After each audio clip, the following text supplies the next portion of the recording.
The stranger who returned my lost scarf. I never thought a missing scarf could change my life. It was a cold Monday evening, and I was standing alone at a nearly empty bus stop, watching the rain turn the city lights into blurry golden reflections. I was 39 years old, divorced, and honestly convinced that the romantic part of my life was already behind me. Then the wind took my scarf. I watched helplessly as a soft blue scarf flew across the sidewalk and disappeared beneath the wheels of a passing car. I sighed. Perfect. I whispered. That was when a man's voice came from behind me. Looking for this? I turned.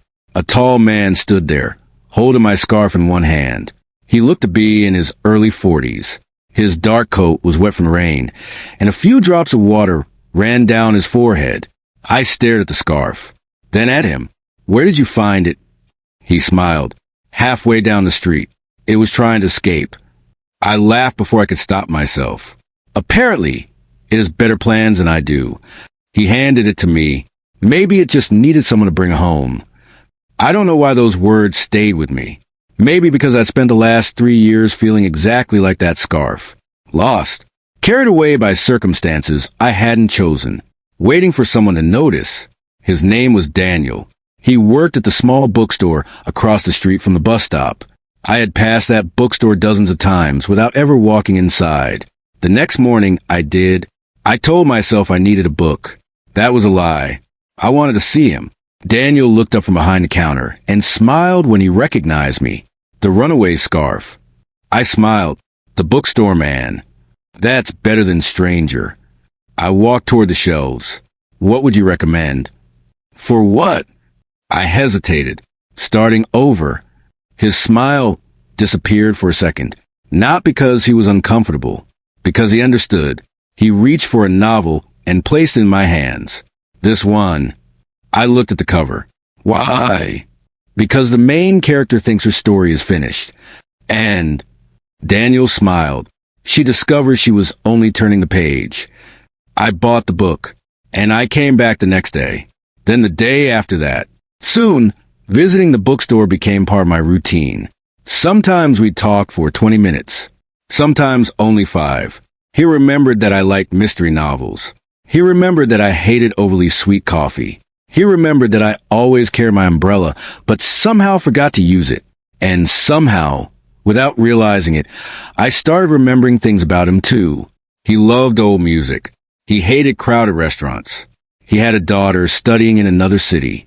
And every Wednesday evening, he closed the bookstore early because he volunteered at a community reading program. I admired that about him. But there was something else I noticed. Daniel never asked about my divorce. Never asked why I lived alone. Never asked why I sometimes looked sad. He simply gave me space. And somehow, that made me want to tell him everything. One evening, I arrived at the bookstore and found it unusually quiet. Daniel was sitting by the window. There was an unopened letter in his hand. You okay? I asked. He looked at the envelope. My daughter got accepted into a university abroad. That's wonderful. It is. He smiled. But I'm scared. Of what? Of coming home to an empty house. I didn't know what to say, so I sat beside him. For several minutes, neither of us spoke. Then I said quietly, I know that feeling. He looked at me, really looked at me, and for the first time, I saw something behind his eyes that I recognized. Loneliness. Not the kind that comes from being alone. The kind that comes from having nobody to share ordinary things with.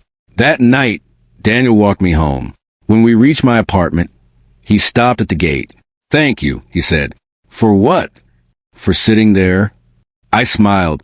Sometimes people don't need advice. What do they need? Someone who stays. His eyes softened. I think I've been waiting for someone like you. My heart stopped, but before I could answer, he stepped back, good night, and walked away. I stood there long after he disappeared around the corner. The next morning, I found something hanging on my apartment door. A small paper bag. Inside was a blue scarf. Not mine. This one was knitted by hand. There was a note attached, for the woman who taught me that lost things can still find their way home. I held the scarf against my chest and cried. Not because I was sad, because for the first time in years, I wasn't afraid of what tomorrow might bring. But life wasn't finished testing us. 3 days later, Daniel's bookstore closed unexpectedly. I went there and saw a sign on the door, close until further notice. I called him. No answer. I called again. Nothing. For 2 days, I heard nothing. On the third evening, there was a knock on my door. I opened it. Daniel stood there. His eyes looked tired. "My daughter needs me," he said. I swallowed. "Is she okay?" "She's fine, but she wants me to move with her for a while." I felt my chest tighten. When? Next week. Neither of us spoke. All those little conversations, the coffee, the books, the walks, the quiet moments, suddenly, they felt like memories that had arrived too early. "You should go," I finally said. He looked surprised. "You really mean that?" I nodded. Some people spend their whole lives waiting for the right person. You shouldn't let fear stop you from being there for your daughter. He stepped closer. "And what about us?" I looked at him. "Maybe we're not finished." He smiled sadly. "How can you be so sure?" "Because you taught me something." "What?" "Some things are worth waiting for." He left the next morning. For 6 months, we barely spoke. I focused on my life. I started painting again. I traveled. I laughed with friends. I learned how to enjoy my own company. And slowly, I realized something important. Daniel hadn't saved me. He had reminded me that I could save myself. Then one rainy Monday evening, almost a year after the scarf disappeared, I was standing at the same bus stop. The wind blew. Something soft brushed against my hand. I looked down. A blue scarf. My scarf. The original one. I hadn't seen it since that night. I turned around. Daniel was standing behind me. Older somehow. Tired, but smiling. "I found it in an old box at the bookstore," he said. I laughed through my tears. "You kept it?" "Of course." He stepped closer. I came back. I looked at him. "For good." He nodded. Then he held out his hand.